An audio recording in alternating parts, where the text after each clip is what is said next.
Imagine you're on a long flight from New York to Hong Kong. You check the flight map and notice the plane isn't crossing the Pacific, it's heading straight over the North Pole. This polar route is actually a common shortcut for long-haul flights, saving both time and fuel. Pilots are specially trained for these journeys into the cold, remote skies. For hours, the view outside is a vast, unending landscape of white, a frozen ocean beneath you. Depending on the season, you might experience the midnight sun or endless night. Passengers often watch the map in fascination, realizing they're flying over one of the most remote places on Earth. This is only possible thanks to modern technology, advanced GPS and inertial navigation systems that don't rely on magnetic compasses. These systems allow planes to know their exact position, even at the top of the world. The North Pole is now a regular part of global aviation, connecting distant cities more efficiently than ever. But what about the South Pole? If planes can cross the Arctic, why don't they fly over Antarctica? You never hear about flights from Australia to South America going straight over the South Pole. There's no southern polar highway in the sky. The reasons are complex, a mix of geography, weather, safety, and economics. The story of why planes avoid the South Pole is as fascinating as why they embrace the North. The answer reveals a lot about how aviation adapts to the extremes of our planet. So, what makes the two poles so different for air travel? Let's explore why the top of the world is open to planes, but the bottom remains off-limits. The answer lies in the unique challenges and opportunities each pole presents. Understanding this difference is key to understanding modern aviation. Let's dive in. The Earth's two poles couldn't be more different. The North Pole sits atop a floating sheet of sea ice in the Arctic Ocean, surrounded by landmasses like Russia, Canada, and Greenland. This means land and airports are never too far away, even when flying over the pole. The South Pole, by contrast, is in the heart of Antarctica, a massive, ice-covered continent, bigger than Europe or Australia. Antarctica is the highest, driest, coldest, and windiest continent on Earth. Unlike the Arctic, which is an ocean surrounded by land, Antarctica is land surrounded by a vast, stormy ocean. The Arctic, while cold, supports life: polar bears, seals, birds, and even human communities with roads and airports. This infrastructure is crucial for aviation. Help is never too far away. Antarctica, on the other hand, is almost entirely lifeless, a true polar desert. Winter temperatures can drop below -80 degrees Celsius.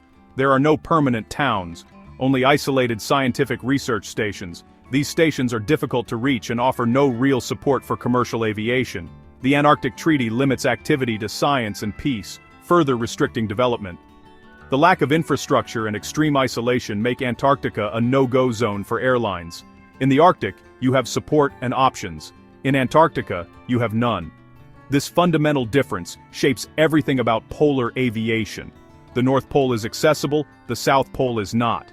Geography and infrastructure make all the difference. That's why the two poles are treated so differently by airlines. The story of polar flight is really a tale of two worlds, and only one is open to commercial aviation. Airlines always seek the shortest path between cities to save time and money. On a globe, the shortest route, called a Great Circle, often passes over the Arctic for flights between North America, Europe, and Asia. For example, Chicago to Beijing or Dubai to Los Angeles is much faster over the pole. These routes can save hours of flying time, making flights more efficient for airlines and more comfortable for passengers. The northern polar routes are now routine, with dozens of flights crossing the Arctic Circle daily. Pilots and air traffic controllers are well versed in these procedures. Airlines have special plans for cold weather and remote locations, making polar flights a regular part of global aviation. This has revolutionized global commerce and travel, connecting economies and families faster than ever. The northern polar route is a perfect example of aviation's constant push for efficiency. It works because the geography and infrastructure of the northern hemisphere make it possible. The Arctic's proximity to major cities and available airports is key. Without these, polar routes wouldn't be practical. The result: a true highway in the sky, linking continents across the top of the world. It's a solution that only works in the north. The south, as we'll see, is a very different story. That's why the northern polar route is here to stay. Airlines love the northern polar route because it saves money, Fuel is one of their biggest costs. Shorter flights mean less fuel burned and more efficient use of aircraft. This translates to millions in savings and sometimes cheaper tickets for passengers. Shorter flights also mean less fatigue for travelers and more flights per plane for airlines. The Arctic's geography helps. It's surrounded by developed countries with airports. Along polar routes, there are always diversion airports in case of emergencies. Even remote airports in places like Canada or Russia provide a crucial safety net. Aviation rules require planes to always be within a certain flying time of a suitable airport. This network of diversion airports makes polar flights possible and safe. The North's infrastructure and safety options are what make these routes viable. That's why airlines embrace the Arctic but not the Antarctic. Safety and efficiency go hand in hand in the North. Now, let's look at Antarctica. The continent is vast and empty, no cities, no public airports, just a few isolated research stations. These stations have ice runways, but they're only suitable for small, specialized aircraft, not commercial jets. The runways are too short and not strong enough for large planes, and there's no ground support for refueling or emergencies. This lack of infrastructure creates a huge safety problem. Aviation rules require planes to always be within reach of a diversion airport. Over Antarctica, a plane would be thousands of miles from help for hours, an unacceptable risk. If something went wrong, there'd be nowhere to land and no way to get help. No airline or regulator would approve such a flight. The safety of passengers and crew is always the top priority. Antarctica simply doesn't meet the required standards for commercial aviation. That's why it remains a forbidden continent for flights. The risks are just too great. Antarctica's weather is another major obstacle. Temperatures can drop so low that jet fuel risks freezing, even with special additives. Fierce winds and sudden blizzards can create whiteout conditions, making flying and landing extremely dangerous. Even research stations can be cut off for weeks at a time. Navigation is also tricky. Magnetic compasses are unreliable near the poles, and flight management systems face unique challenges. Pilots need special training for polar navigation, but Antarctica's conditions are on another level. Finally, there's little demand. Few major cities in the southern hemisphere would benefit from a direct flight over Antarctica. Most Great Circle routes between Australia, South America, and Africa stay well north of the continent. There's simply no economic or logistical reason to fly over the South Pole. The risks far outweigh any potential benefits. That's why airlines stay away. The southern polar route just doesn't make sense.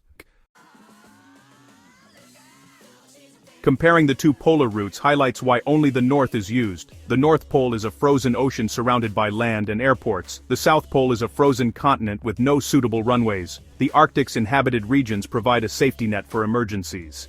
In Antarctica, there's no infrastructure, no options if something goes wrong. Weather is another factor. The Arctic is cold, but Antarctica is colder and far more severe. The risk of fuel freezing and sudden blizzards is much higher in the south. The Northern Hemisphere also has most of the world's population and economic centers. Great Circle routes naturally cross the Arctic, saving time and money. In the south, major flight paths don't cross Antarctica. Flying over the pole would actually be less efficient.